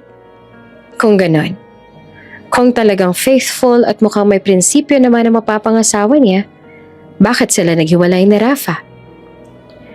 Kung ganito ito magsalita, kung ganito siya magpaliwanag, kahit na hindi naman ito dapat na nag-explain, parang hindi ito ang tipo ng lalaking basta na lang magtataksil. "Don't expect me to believe you that easily." Ngumiti si Cyrus, hindi nagagalit. "That's fine," sabi nito. "I'm not asking you to believe me. I'm just telling the truth." Muling tumahimik ang mesa, ngunit ang tensyon ay hindi nagalit, kundi isang kakaibang pag-uusisa. At sa gitna ng malamig na hangin at ilaw ng kandila at mga bituin sa madilim na kalangitan, may unti-unting nagbabago sa pagitan nila. Kahit pareho nilang ayaw aminin, maaga pa lang ay nasa rehabilitation wing na si Leora, kasama si Megan. May hawak siyang tablet na naglalaman ng mga progress report, habang si Megan naman ay tahimik na nagmamasid sa paligid. Ngayon ang araw na parehong may therapy sina Rafa at Cyrus sa Sevilla Medical Group, at ramdam agad ni Megan na may kakaiba sa hangin. Sa isang sulok ay nasa wheelchair si Rafa. Elegante pa rin ang dating kahit may bonnet at medical scarf. Sa kabilang banda naman ay si Cyrus, nakaupo sa therapy chair habang kinakausap ang isa pang therapist na magiging assistant din ni Leora. Ang mga mata ni Rafa ay nakatuon lamang kay Cyrus. At ang tingin nito kay Leora, lalo na tuwing napapansin ni Rafa, ang mga titig ni Cyrus ay tumatagal kay Leora Parang may tahimik na pagsisisi, galit at selos na halo-halo na roon. Tingnan mo siya. Pabulong na sabi ni Megan. Parang ikaw may kasalanan kung bakit siya nasa wheelchair. Hayaan mo na. Sa halip ay sabi niya. Pero hindi niya maikakaila. Naiinis siya. Hindi dahil sa galit, kundi dahil sa paraan ng paglapit ni Rafa kay Cyrus. Bahagyang yumuko ang babae. Parang gusto pang lumapit. Pero since nasa wheelchair din, hindi na mapapagulong pa ang gulong nito. Cyrus, mahina nitong tawag. Pero hindi ito pinansin ng binata. Sa halip ay tumingin si Cyrus kay Leora na lumapit na sa kanila. Matapis na umiti sa kanya si Cyrus at tinawakan pa nito ang kamay niya, kaya nawala ang atensyon ni Leora sa tablet na hawak at bumaling ang tingin dito. Doc, malambing na sabi nito. Can you help me drink some water? My hands are tired. Kumunot ang noo niya. Kaso, bukod sa kayang-kaya naman itong abutin ng baso na nasa malapit lang, ay wala namang problema ang mga kamay nito. You are perfectly capable of drinking by yourself.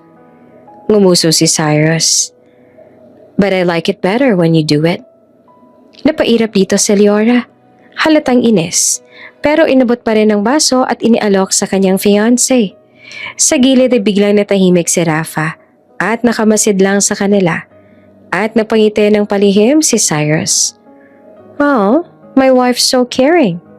Paglalambing pa nito. Stop it. Naiinis sa saway ni Leora. It's embarrassing. Nasa oras ako ng trabaho.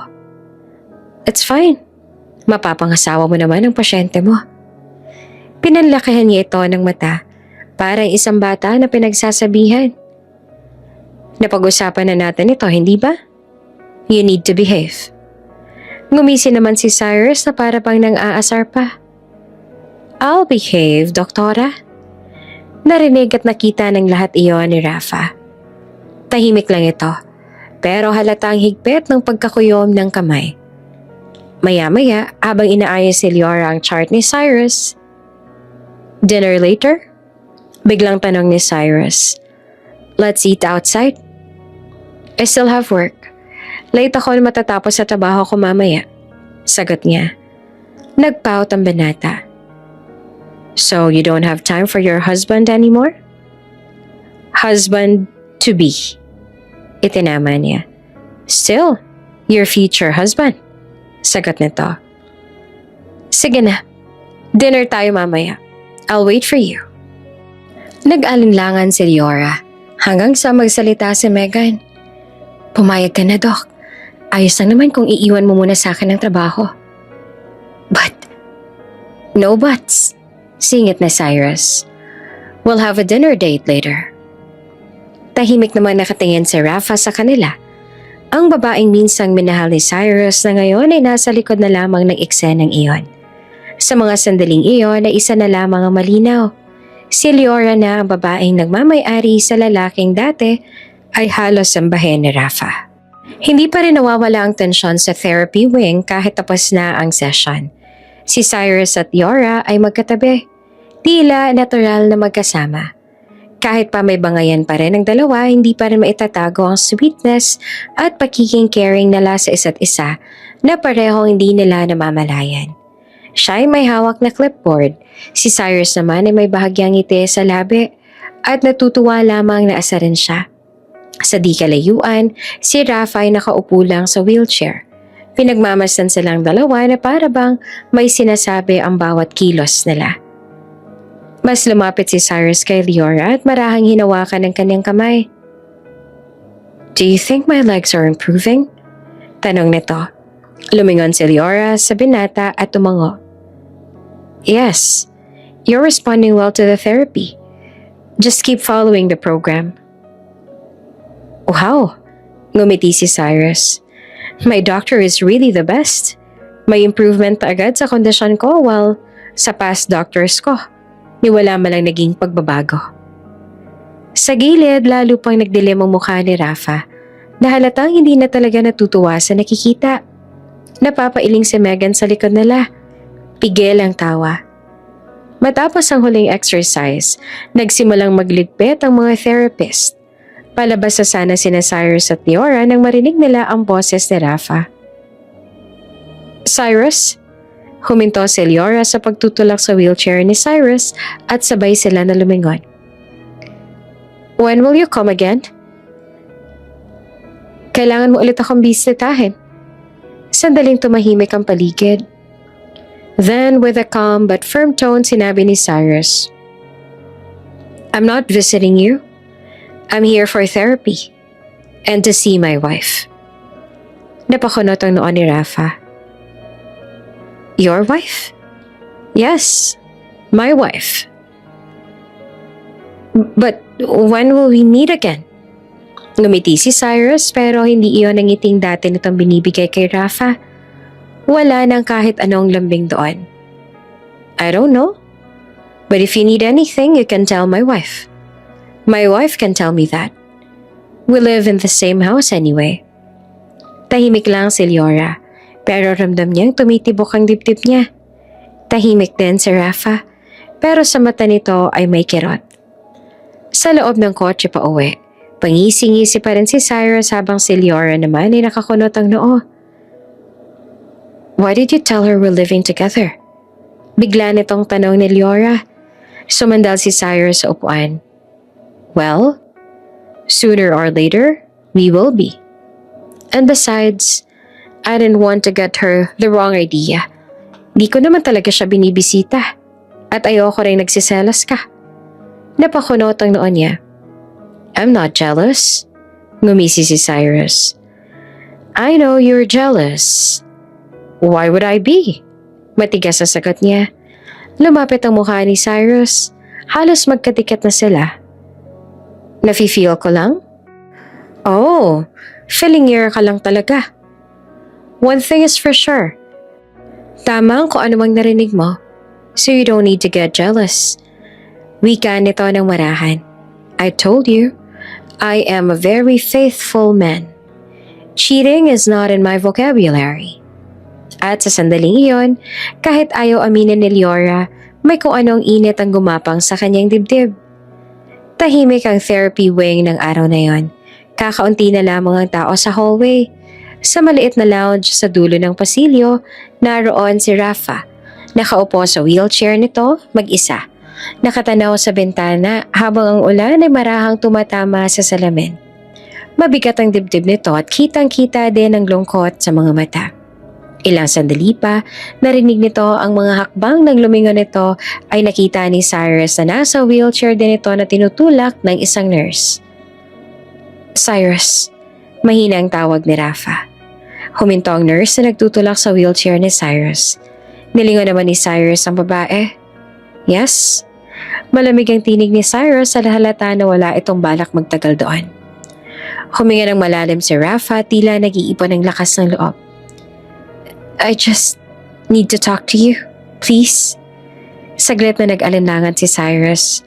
Ngunit sa huli ay tumango. Sinabihan niya rin ng nurse na maiwan muna sila kung kaya tumango ang nurse at naglakad paalas. Go ahead, sabi niya kay Rafa. Mahigpit na hinawakan ni Rafa ang gilid ng wheelchair. Is there still a chance for us? Diretsong tanong nito. Can we start again? Napapikit sandali si Cyrus. Rafa, I'm still in love with you. Bigla nitong putol. Halos pabulong, ngunit puno ng desperasyon. I never stopped. Kahit anong mangyari, ikaw pa rin.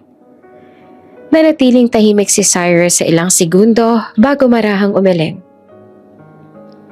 I am no longer in love with you. Parang may humampas sa dibdib ni Rafa. Napuno ng lungkot sa mga mata, ngunit kita na kay Cyrus na walang pagdadalawang isip sa sinabi nito, na iyon talaga ang totoo. The feelings I had for you are gone.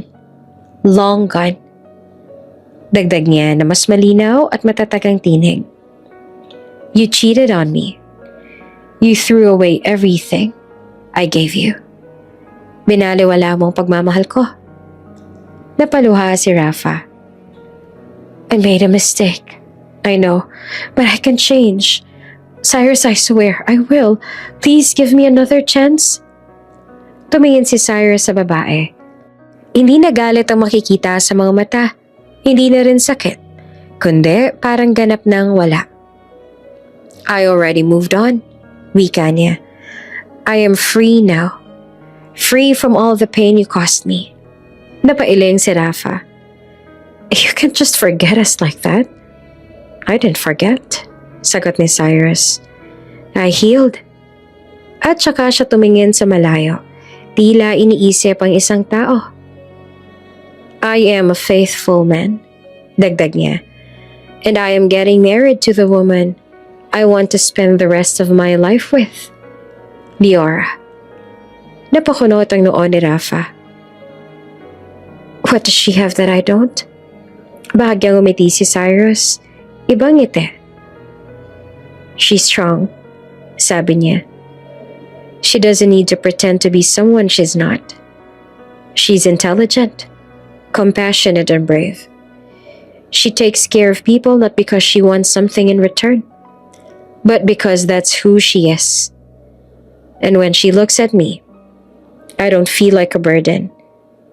I feel like someone worth loving. Naluha si Rafa. I can be like that too. Umiling si Cyrus. It's too late. I chose her. I will be faithful to her. Always. Sa di kalayuan nakatayo si Liora. Narinig niya ang lahat. Bawat salita, bawat katotohanan na naging sagot sa lahat ng tanong niya. At kahit ayaw niyang aminin, may kung anong tumibok sa kanyang dibdib.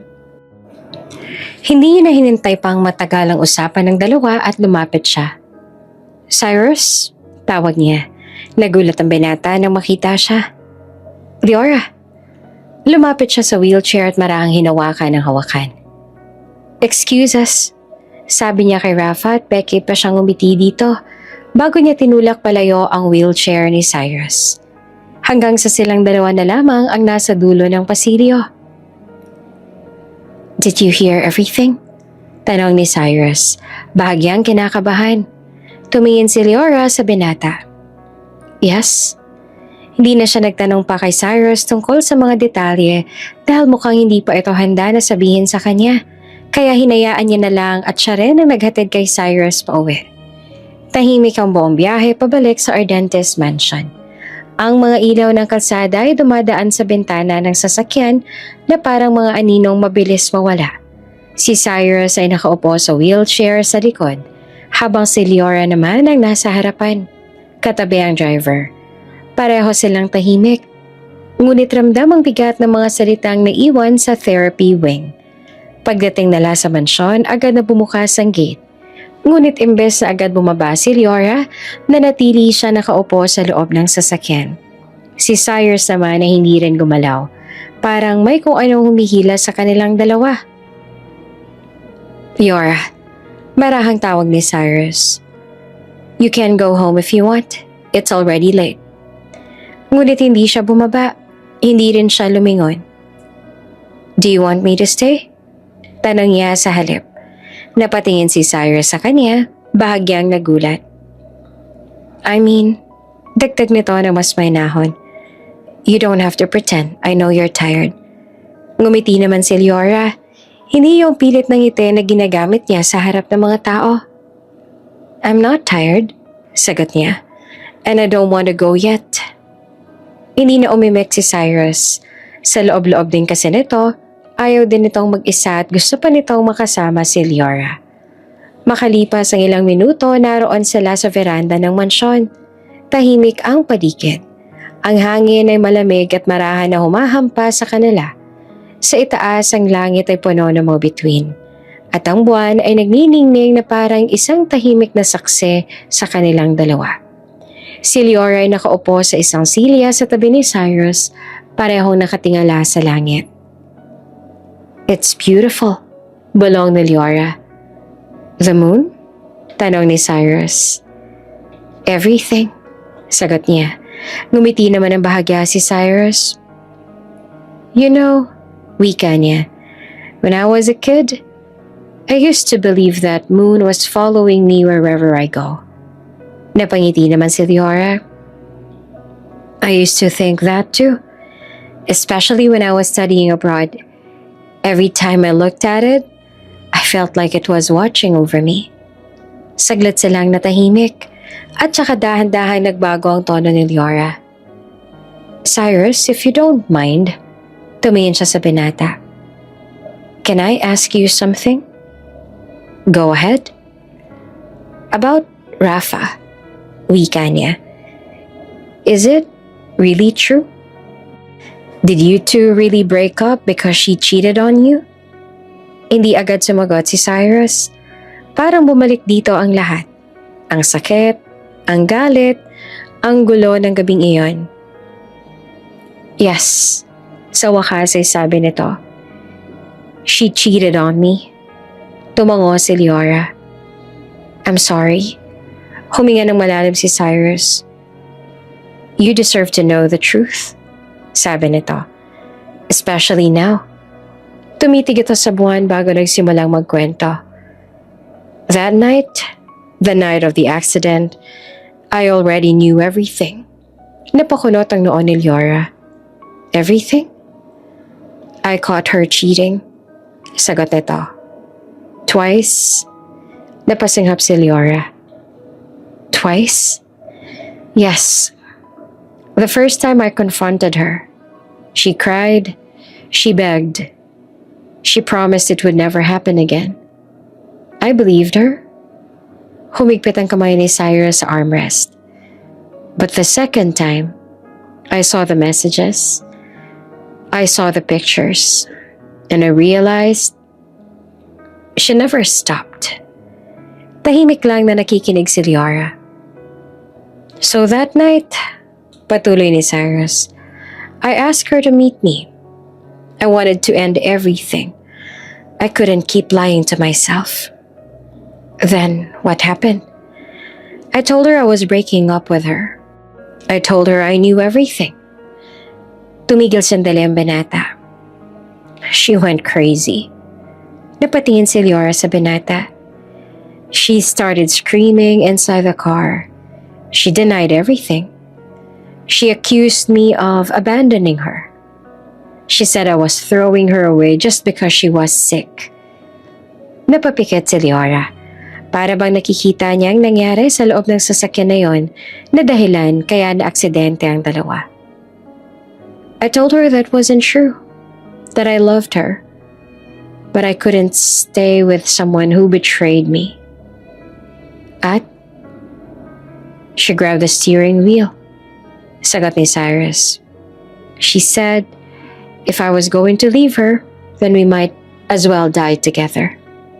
Nanlaki ang mata ni Leora. Oh my God. I tried to stop her. Wika ni Cyrus.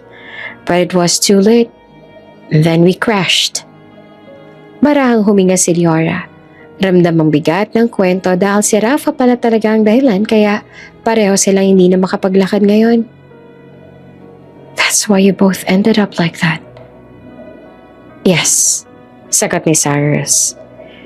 She lost her ability to walk because of the tumor triggered by the accident. I lost mine because of a spinal injury. Gumuhit ang mapait ng ngiti sa labi nito. Funny, isn't it? We both pay the price for her mistake. Hindi alam ni Leora ang sasabihin. You didn't deserve that. Sa wakas ay wika niya. Napatingin naman si Cyrus sa kanya. Maybe not, but I'm not angry anymore. Tumitig ito sa buwan. May munting ngiti na sumusupil sa labi nito. Isang ngiti na nagsasabing naka-move forward na ito. I'm just done. Sumupil din ang ngiti sa labi ni Leora. Aaminin niya na masaya siyang malaman na nakawala na ito sa sakit na dulot ng past relationship nito. At ng gabing iyon, sa ilalim ng iisang buwan, dalawang pusong unti-unting nagbubukas, hindi dahil sa kasunduan ng matatanda, kundi dahil sa katotohanan na pareho silang sugatan at pareho ring handang magmahal muli. Matapos ang gabing yon sa veranda, Matapos marinig ni Leora ang buong katotohanan tungkol sa nangyari kina Cyrus at Rafa, may kung anong nagbago sa loob niya. Mas lalo siyang naaawa kay Cyrus ngunit alam na tumaas din ang respeto niya sa binata.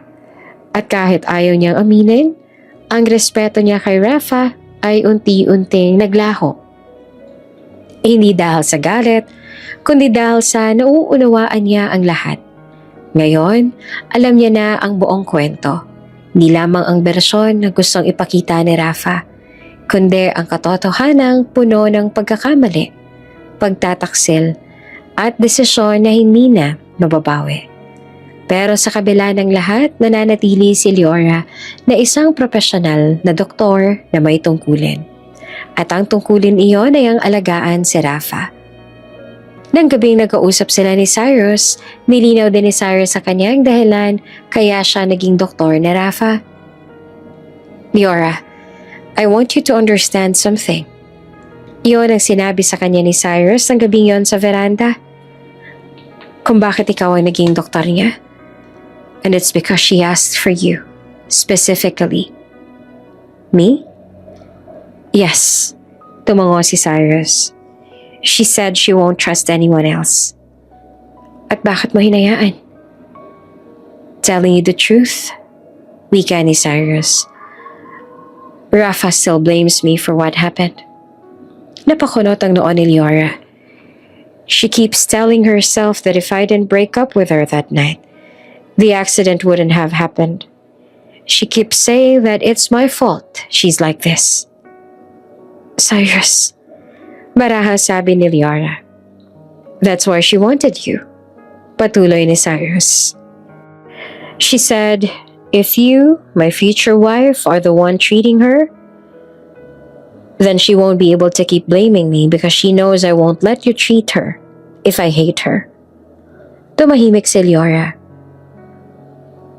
It's not about loving anymore. Dagdag ni Cyrus. It's about closure.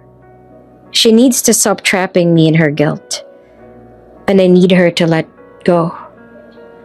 At nauunawaan ni Leora ang lahat na ngayon ay hindi naman yun ang problema sa kanya. Ayos lang na pasyente niya si Rafa kasi labas naman siya sa nangyari sa dalawa noon. Tahimik ang silid habang inaayos ni Leora ang mga kagamitan ni Rafa. Naroon si Rafa sa wheelchair nito. Nakatingin lang sa labas ng bintana. You probably know everything now, right? Biglang sabi ni Rafa. Tumigil si Leora sandali bago sumagot. Yes, wika niya. Cyrus told me everything. Napangiti si Rafa na mapait. Did he tell you all the details? Yes, sagot ni Leora. All of them. Napailing si Rafa. He really loves you, sabi nito. He trusts you enough to tell you everything. Saglit silang natahimik. Pagkatapos ay dahan-dahan nagsalita si Rafa. I did cheat on him. Pag-amin nito kaya nalingon siya ni Rafa. I know. So why do you think I still want him back? Tanong ni Rafa. May bahagyang panginginig ang boses. Why? Tanong ni Leora. Because I'm in love with him. Tila matagal nang nakaimbak ang sagot na yon. If you really love him, marahang sabi ni Leora, then why did you cheat on him? Not just once, but twice. Napailing ulit si Rafa at bahagyang tumawa sa sarili. He really told you that too, wika nito. I guess there's nothing left to hide. Tumitig ito sa sahig. I was stupid. I was selfish. I thought I could have both, him and someone else. I thought he would never leave me. Tumigil sandali. And now, I regret everything. Nanatili namang tahimik si Leora. Regret is not enough, Rafa. Wika niya. What happened already happened. I know, sagot na Rafa. That's why, no matter how much I want him back, I know it's impossible. Tumingala ito kay Liora at may luha sa mata. He always forgave me, but I'm the one who keeps holding on. I keep trapping him in my guilt. Why? Tanong ni Liora. Because a part of me still hopes he'll come back. Sagot ni Rafa. And I know that's not fair. Umiling si Liora. That's not healthy for him or for you. I know. Bulong ni Rafa. I'm suffocating him with my regrets. Naging tahimik ang silid. Cyrus is really in love with you. Sabi ni Rafa sa huli. I can see it. The way he looks at you. The way he talks to you. Tumango si Liora. So please, pakiusap ni Rafa. Take care of him. Value him. Love him the way I failed to. Tumingin siya dito ng diretso. I will. Wika niya. That's a promise.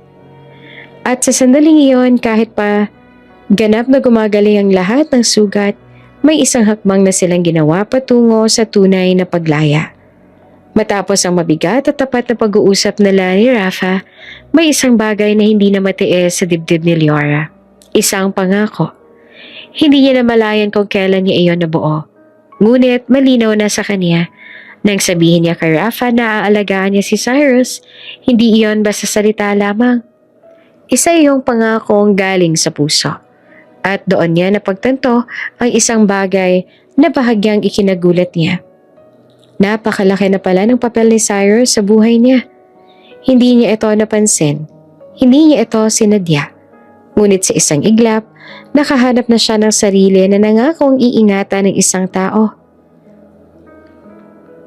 Isang lalaking may sakit, may sugat sa puso, at may masilimuot na nakaraan. Isang lalaking kahit hindi perpekto ay may kabutihang hindi niya inaasahan. Kinagabihan nadatnan siya ng kanyang mga magulang sa sala. Liora, wika ng kanyang ama. How are things between you and Cyrus? Napatingin siya sa kanila. We're trying, sagot niya. Why? Nagpalitan ng tingin ng mag-asawa bago muling nagsalita ang kanyang ina. Do you know why Cyrus tried to stop the arranged marriage at first? Napakunot ang noon ni Liora. Why? Because of his condition. Sagot ng kanyang ama. He thought he would only become a burden to you because he can't walk. Parang may humigpit sa dibdib ni Liora. And not just that. Dagdag pa ng kanyang ina. He has a past he's still trying to settle. And because of that, he thought you deserved someone better. Naging tahimik si Liora. So, from the very beginning, patuloy ng kanyang ama, he was already thinking about you. About what's best for you. Hindi siya makapagsalita. Cyrus has known you for a long time. Wika pa ng kanyang ina. He first saw you when you were both still young. Really? Gulat ni Liora. Tumango ang kanyang ama. And he saw you again a year ago when you received that international award for your phenomenal research. Biglang bumalik sa isip ni Liora ang araw na yon. Ang palakpakan, ang mga ilaw, ang papuring natanggap niya. He was there, sabi ng kanyang ina. He wanted to approach you but he didn't. Why? Tanong ni Liora na halos pabulong. Because of his condition. Sagot ng kanyang ama. He didn't have the courage. He was afraid you would see him as weak. Napapikit si Liora. So the truth is, dugtong ng kanyang ina, Cyrus is very insecure. He hides it behind jokes and sarcasm. But deep inside, he's been afraid all this time. At sa sandaling iyon, parang may nabuksan sa puso ni Liora. Ngayon niya nauunawaan. Ang mga biro, ang yabang, ang pag-iwas, ang tila kawalang pake. Hindi yon kayabangan, takot iyon. At sa kauna-unahang pagkakataon, nakita niya si Cyrus hindi bilang ang lalaking nang insulto sa kanya, hindi bilang ang fiancé na pilit niyang tinanggap, kundi bilang isang lalaking matagal nang nagtatago ng insecurities sa likod ng ngiti. At mas lalo niyang naramdaman ang bigat ng pangakong binitiwan niya. Aalagaan niya ito, hindi dahil utos iyon sa kanya, kundi dahil gusto niya. Hindi nila namalayan na isang taong tahimik na nakikinig habang nag-uusap silang pamilya. Si Cyrus. Narinig nito ang bawat salitang binigkas sa mga magulang ni Leora. Ang tungkol sa kanyang insecurities, sa takot niyang maging pabigat, sa pagtingin niya kay Leora bilang isang babaeng masyadong perpekto sa isang lalaking nasa wheelchair. Nang magtama ang kanilang mga mata, agad na nanahimik ang buong silid. Cyrus, mahinang sambit ng ina ni Leora. Agad naman tumayo si Leora. I'll talk to him, sabi niya, tsaka marahang lumapit kay Cyrus at itinulak ang wheelchair palayo sa sala, patungo sa mas tahimik na bahagi ng mansyon. Sa hardin, tanging ang huni ng kuliglig at ang malamig na hangin ang saksi sa pagitan nila. Did you hear everything? Tanong ni Leora. Tumango si Cyrus. Every word. Sandali siyang nanahimik bago tuluyang nagsalita. So now you know how pathetic I really am? Umiling agad si Leora. That's not what. Huminga ng malalim si Cyrus. They were right though. I'm in love with you, Leora. Napahinto siya. I have been. For a long time. Patuloy nito.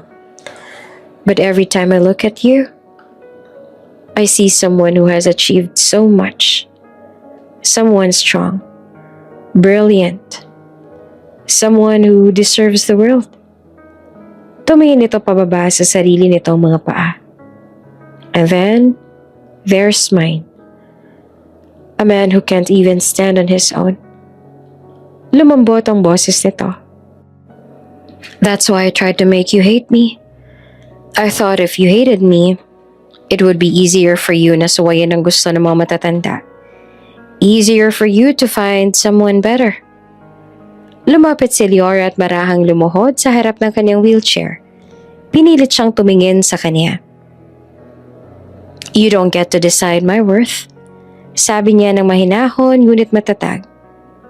And you don't get to decide who's better for me. Leora, I'm a doctor. Patuloy niya. And I know you can get better. But even if you don't, your condition doesn't define who you are. Bahagyang nanginig ang labi ni Cyrus. You don't need to be insecure. Dagdag pa niya. Not with me. Tahimik siya sandali, tsaka dahan-dahang umiti. I'll give you a chance, Cyrus. Nagliwanag ang mga mata ni Cyrus na narinig. A chance to court me? To prove what you feel? Agad naman tumango si Cyrus. I promise. Sabi nito na halos pabulong. I'll do everything. I'll prove my feelings. And I'll settle everything from my past. Especially what involves Rafa. Napangiti si Leora. You don't have to worry about that, sabi niya. I already talked to Rafa. Napakunot ang noo ni Cyrus. She decided to move on, dagdag ni Leora, to focus on her own health and to be happy for us. Sandali namang natahimik si Cyrus bago marahang umiti. Isang ngiting hindi napuno ng takot. Then I guess I'm really allowed to be happy now? Ginawa nga ni Cyrus ang lahat. Pinatunayan nito na totoo ang feelings nito para kay Leora. Lahat ay ginawa nito para maging deserving para kay Leora. At syempre, nagsumikap ito na gumaling para bumalik ang dating sigla ng mga paa nito. Si Rafa sa kabilang banda ay tuluyan ng tumupad sa kanyang pangako. Huminto siya sa paghawak sa nakaraan. Matapos itong humiling kay Leora noon, naghanap na ng ibang doktor si Rafa para hindi na nito maabala pa si Leora.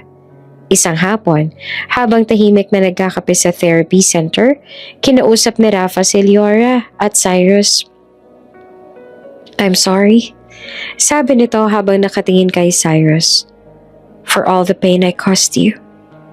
I know words aren't enough, but I want you to know that I really regret everything. Tahimik si Cyrus bago marahang tumango. I already forgave you, sabi nito. And I hope you forgive yourself too. Ngumiti si Rafa, isang ngiting puno ng lungkot at paglaya. Mula noon si Leora ay kay Cyrus na lamang nag-focus. At doon hindi niya inaasahang nahulog sa paraan kung paano siya nito pinasasalamatan kahit sa maliliit na bagay. Sa paraan kung paano siya nitong tinitingnan na parang siya ang tahanan. Sa paraan kung paano siya nitong minamahal ng walang takot, walang duda. Isang gabi, habang magkasama silang nakatingin sa mga bituin, bigla siyang napagtanto. Hindi na ito tungkulin. Hindi na ito responsibilidad. Mahal niya si Cyrus. Lumipas ang mga buwan, ang lalaking dati nasa wheelchair, ngayon ay nakatayo na sa kanyang sariling mga paa. Sa tuwing inaalala nila ang kanilang nakaraan, ngayon na mag-asawa na sila at magkakaroon na rin ng anak, mapapangiti na lamang sila. Some people would often talk about how strange their love story was. Hindi ito nagsimula sa kilig o sa mga fairy tale moments. It started with an insult, a forced engagement, and two people who didn't even want to belong to each other. Pero somehow, it became something real. Dati akala ni Leora ang love ay something you simply decide to have. Praktikal, tahimik, kontrolado. Si Cyrus naman akala niya love was something he no longer deserved, lalo na dahil sa kondisyon niya at sa bigat ng kaniyang nakaraan. Pero pinagtagpo sila ng tadhana. Natuto si Cyrus na ang pagiging broken ay hindi ibig sabihin hindi ka na deserving mahalin. At natutunan ni Leora na ang pagiging strong ay hindi lang about pagiging independent. Minsan, it's also about letting someone stand beside you. Hindi sila nagmahal dahil perfect ang lahat. They fell in love habang magulo pa ang lahat. Sa mga late night talks, tahimik na therapy sessions, selos, tawa, misunderstanding, at patawaran, unti-unti nilang pinili ang isa't isa. Hindi dahil kailangan o utos ng mga nakatatanda, kundi dahil gusto nila. At sa pagpili nila sa isa't isa, doon sila gumaling. Their love became the proof that you don't need to be whole to be loved. You just need someone willing to grow with you. And so the girl who once looked tired and unwanted, the man who once believed he was a burden, became two people who found their forever in each other. Not because they were perfect, but because they were brave enough to stay. Bago ka pa lang sa channel neto, ibang kwento ni Ate Jane, istorya mo, ikwento ko. Huwag kalimutang pindutin ang notification bell at subscribe button.